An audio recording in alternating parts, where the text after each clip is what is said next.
Hello guys, good morning. कैसे हो आप सब? आज यहाँ का मौसम बहुत सुहाना है, हल्की हल्की बारिश हो रही है। और सुबह जागते ही मुझे एक गुड न्यूज़ मिली है। मेरी एक भांजी है कविता बंदराल, जो कि हमारे इस गांव जगलवाड़ में रहती है। तो उसका आज रिज़ल्ट निकला हुआ है और उसने के एस एग्ज़ाम हुआ था, वो फर्स्ट अटैम्प्ट में क्लियर कर लिया है। तो बहुत अच्छा खुशी का समाचार हम लोगों को मिला हुआ है।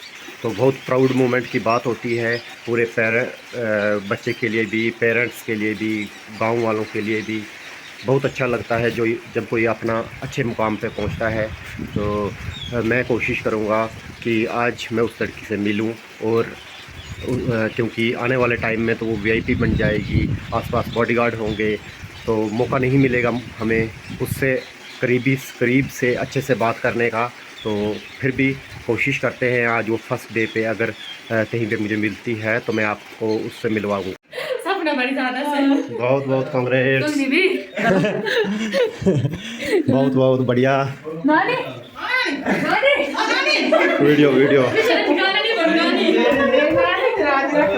बन तो मैंने आपको सबको बताया था कि कविता आज दिन को मुझे जैसे ही मिलेगी तो मैं उसके साथ बात करूंगा और थोड़ा सा उसे मुबारकबाद भी देंगे। सबसे पहले कविता जी, आपको बहुत बहुत मुबारकबाद कि आपने इतना बड़ा केएस का प्रेस्टिजियस एग्ज़ाम जो है वो क्वालिफाई कर दिया, वो भी फर्स्ट अटैम्प्ट में।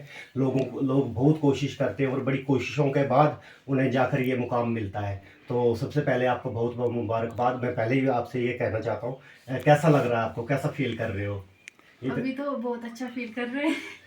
बहुत, चलो बहुत मिक्स बहुत फीलिंग। बहुत बहुत मुबारकबाद।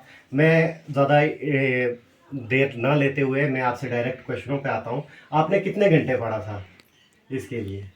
डेली 5 से 6 घंटे। पर आपको लगातार पढ़ना पड़ता है, ऐसे नहीं कि आप एक दिन छोड़ो 2 दिन पढ़ो, वैसे नहीं। लगातार 5 से 6 घंटे बहुत सफिशिएंट है आपकी पढ़ाई के लिए। ठीक है। दूसरी बात यह है कि हमारे बच्चे जो हैं आजकल, अब सभी आपसे इंस्पायर हो जाएंगे क्योंकि गांव में कभी ऐसा कोई बच्चा निकला नहीं था जिसने केएस तक क्वालिफाई किया हो किसी ने। तो आज सब बच्चे आपको, अब क्योंकि अब आपको फॉलो करेंगे, ठीक है। तो मैं आपसे ये पूछना चाहता हूँ, आजकल के बच्चे मोबाइल पे ज़्यादा देर अपना टाइम स्पेंड करते हैं। क्या आप भी मोबाइल यूज़ करते हो? अगर यूज़ करते हो तो कितने घंटे यूज़ करते हो? नहीं, मैं उतना मोबाइल यूज़ नहीं करती। हाँ, कोई मूवी शूवी देख लेती हूँ, मगर सोशल मीडिया में मुझे उतना इंटरेस्ट नहीं है।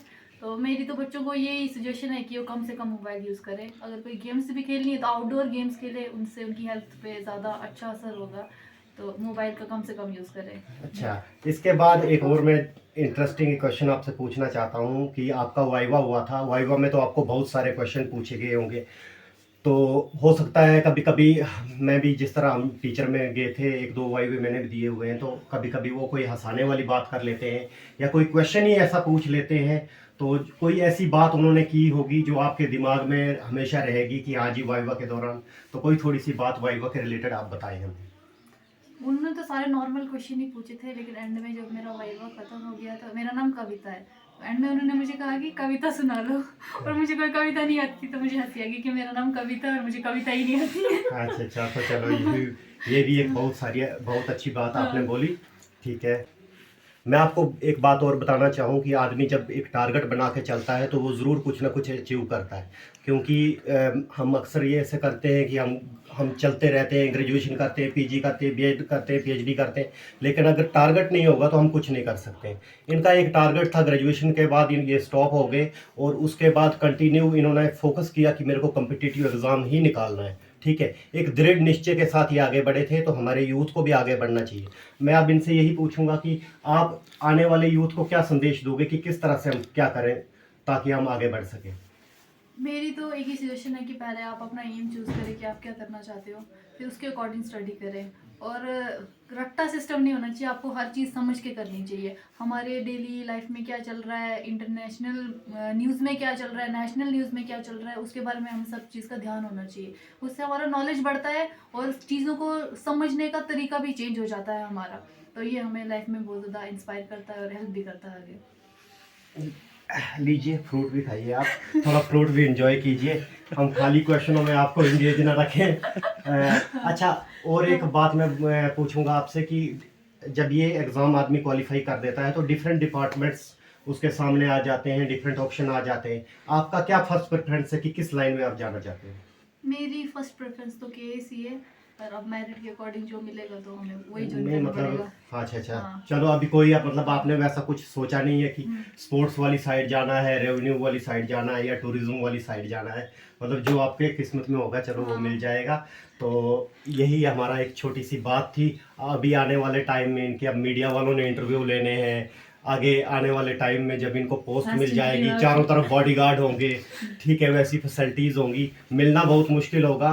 तो जैसे भी हमारे आशीर्वाद इनके साथ हमेशा बना रहेगा, ठीक है। भांजी है ये मेरी, तो बहुत अच्छा लगा मेरे को। बचपन में स्टूडेंट भी थी ये मेरी, तो बहुत अच्छा लगता है जब अपना बच्चा कहीं अच्छी जगह पे पहुंचता है। तो all the best Kavita Bandral for your future individuals. Thank you. Thanks a lot for giving us time. तो मैं जैसे ही ये इंटरव्यू कंडक्ट कर रहा था तो पीछे पीछे इनके पापा भी गुड़िया को ढूंढते ढूंढते आ गए। ये मेरे भाई साहब, ये मेरे अभी साथ में हैं। तो इनसे तो ज़्यादा बातें मैं करूँगा नहीं, क्योंकि हमने जो बातें करनी है वो अपनी जगह पे छुप के करनी है। तो एक दो बातें ही पूछेंगे। आपकी बेटी ने इतना बड़ा प्रेस्टिजियस एग्ज़ाम क्वालिफाई किया है, तो अब आपकी कैसी फीलिंग है इसके बारे में? Thank you. मैं इस वक्त बड़ा अच्छा फील कर रहा हूँ, क्योंकि ये हम ये हमें ऐसे सोचा भी नहीं था कि हमारे गांव में हमारी लड़की इतना बड़ा नाम करेगी, और हमारे पूरे इलाके के लिए ये एक बड़ी गर्व की बात है। तो चलो, जो भी ज़्यादा कुछ नाम अब मैं इनकी तरफ से ये बोलना चाहता हूँ कि सुबह से इन्होंने खाना तक नहीं खाया है। अभी ये मंदिर गए थे और खाना इसलिए नहीं खा पाए क्योंकि इतनी ज़्यादा फ़ोन कॉल्स आ रही हैं इनको, इतनी ज़्यादा कंग्रेचुलेशंस आ रही हैं। अब क्योंकि ये इन्होंने दूसरे लोगों को भी अटेंड करना है, तो मैं इनसे एक बात और बोलूँगा। पार्टी का क्या इंतज़ाम रखा है भाई साहब हमारे लिए? पार्टी अब करेंगे, मार्च में करेंगे। इतने जल्दी तो नहीं हो सकता, कुछ अपनी घर की थोड़ी सी हमें चल रही है, थोड़ी सी समस्या है, उसके बाद हम पार्टी रखेंगे। पूरे अपने जो रिश्तेदार, अपने यार दोस्त, सब इलाके को अपने तरफ से बुलाएंगे। तो जो आएगा तो उनके लिए वेलकम। तो मुझे पूरा यकीन है कि मीडिया के सामने जो ये इन्होंने मतलब पब्लिक के सामने जो इन्होंने प्रॉमिस किया है, ये अपना प्रॉमिस निभाएंगे। मेरे भी जो दोस्त हैं, नवीन हैं, मैं भी उनको बोलूँगा, क्योंकि एक बहुत ग्रैंड फंक्शन होने वाला है कि हमारी गांव की बेटी ने हमारा नाम रोशन किया, मेरी भाजी ने, इनकी बेटी ने गांव का नाम रोशन किया है। बहुत बहुत मुबारक कविता बंदराल को।